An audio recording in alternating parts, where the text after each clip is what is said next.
আদাব, নমস্কার ও আসসালামু আলাইকুম। আসেন এই ভিডিওটা আগে দেখি, তারপর কিছু কথা বলি।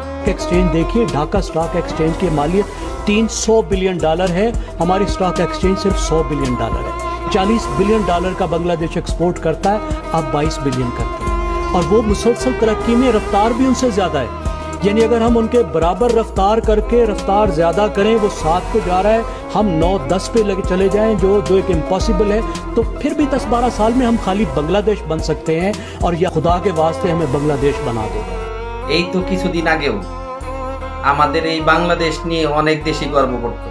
এখন নেপালের প্রধানমন্ত্রীও আমাদের देश নিয়ে উপহাস করে। চলেন ভিডিওটা দেখে আসি। मुलुक बंगलादेश नहोस् भन्नेमा छु।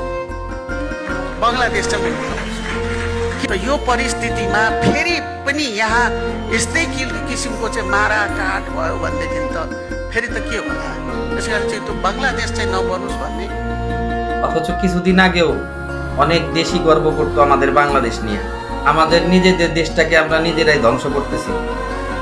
দলাদলি, হানাহানি, মারামারি, জ্বালাও পোড়াও কইরা এই দেশটারে এখন বিশ্ববাসীর কাছে তুচ্ছ তাচ্ছিল্যর একটা দেশ বানায় ফেলাইতেছে।